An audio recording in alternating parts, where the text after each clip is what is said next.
मेरे नैनों के नूर, आप सबको मेरा प्यार भरा नमस्कार स्वीकार हो। जैसा कि हमारा एक एपिसोड था मोहन मिश्रा का जन्मदिन, तो मोहन मिश्रा के जन्मदिन में हमारे परिवार का एक बच्चा है असबीर सिंह।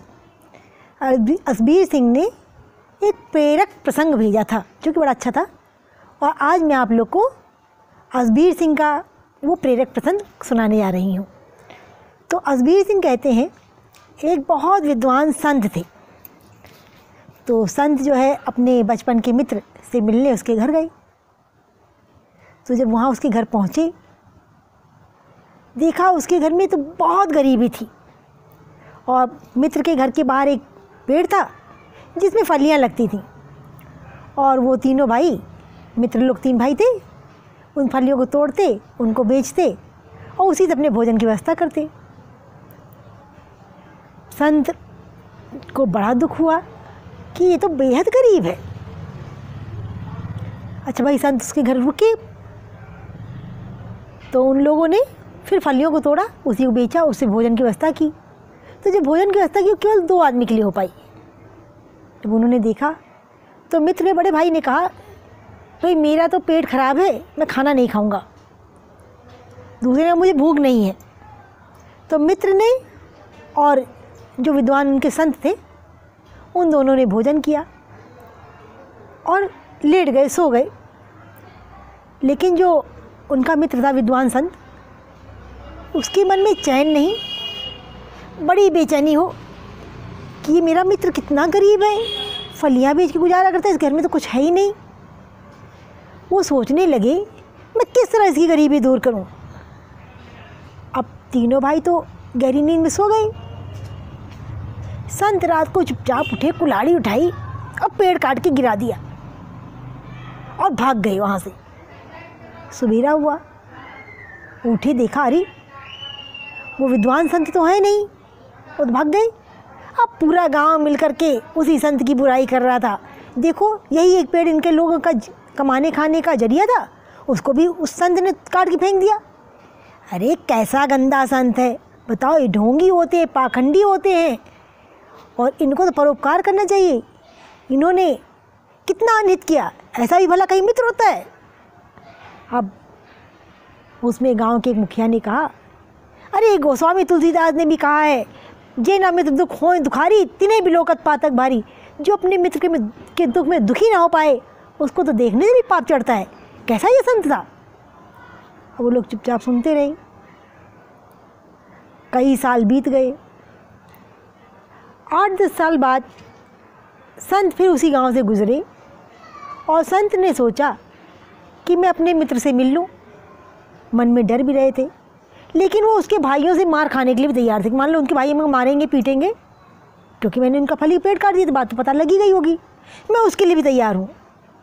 अब उस संत मित्र ने बहुत हिम्मत जुटाई और अपना बड़ा मजबूती करके, अपना सीना बड़ा मजबूत करके, अपने में अंदर बड़ी हिम्मत भर के उस गांव से गुजरे और मित्र के घर भी गए। अरे मित्र ने जैसे उसको देखा, दौड़ के आया, उसको अपने सीने से लगा लिया, गले मिला। संत को तो इसकी उम्मीद ही नहीं थी। तो उसने कहा, आओ स्वागत है। उसने देखा, अरे पूरा उसका घर बदल गया था। उसका जो मिट्टी का घर था, टूटा फूटा था, छप्पर पड़ा हुआ था, उस जगह पर आलीशान घर बना हुआ था। घर में सारी सुख सुविधाएँ थी, अनाज से, राशन पानी से पूरा घर भरा हुआ था। हर वस्तु थी, जीने के लिए जितनी भी वस्तु चाहिए, हर कुछ वहाँ पे था। संत को देखकर बड़ी खुशी हो रही थी। तो उस मित्र ने कहा कि जब पिछली बार आप आए थे हम लोग से मिलने, और हमारा फलियों वाला पेड़ काट कर चले गए, भाग गए, तब मुझे बड़ा गुस्सा आया, बड़ा क्रोध आ रहा था आप पर। लेकिन मैं तुम्हारे प्यार को समझ नहीं पाया, और बाद में मुझे समझ आया, क्योंकि हम तो कंफर्ट जोन में जी रहे थे, मेहनत करते ही नहीं थे, उसी पेड़ के भरोसे बैठे हुए थे। लेकिन जब वो पेड़ कट गया तो हमारी सारी आशाएं ख़त्म हो गई, और जो हमारी ज़मीन पड़ी हुई थी, खेत पड़े हुए थे, हमने उसमें मेहनत करना शुरू कर दिया। जब मेहनत करना शुरू कर दिया, लहलहा की फसल हुई, फसलों को बेचा, खाने भर के लिए घर में रख लिया, बाकी बेच दिया। बेचने के बाद हमें बहुत पैसा मिला, उस पैसे से हम लोगों ने घर बनवा लिया। अब हम तीनों भाई मिलकर के भरपूर मेहनत करने लगे, दिन दूनी रात चौगनी उन्नति होती चली गई। आज मित्र केवल तुम्हारी वजह से घर में सब कुछ है, हम सब बेहद सुखी हो गए, हमारा भविष्य सुखमय हो गया। तो अजमेर सिंह कहते हैं कि जो लोग कंफर्ट जोन में रहते हैं वो कभी बड़ी उपलब्धि हासिल नहीं कर सकते, उन्हें सफलता नहीं मिलती है।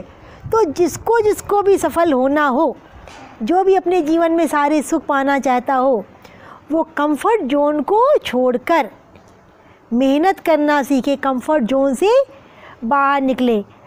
कल का एपिसोड था अंकल जी, प्रस्तुतकर्ता अजय गुप्ता थे, उसमें अजमेर सिंह ने बड़ी अच्छी बात लिखी। कहा जहाँ हम नहीं होते वहाँ हमारे गुण व अवगुण हमारा प्रतिनिधित्व करते हैं। वक्त के साथ चलना कोई ज़रूरी नहीं, सच के साथ चलिए, एक दिन वक्त आपके साथ चलने लगेगा। सफलता हमेशा अच्छे विचारों से आती है और अच्छे विचार आप जैसे लोगों के संपर्क से आते हैं। इंग्लिश में कहते हैं ना, man is known by his company. जैसी संगत में रहोगे वैसा असर होगा। तो आप सब लोग को अजमेर की कहानी कैसी लगी कमेंट बॉक्स में लिख के बताना।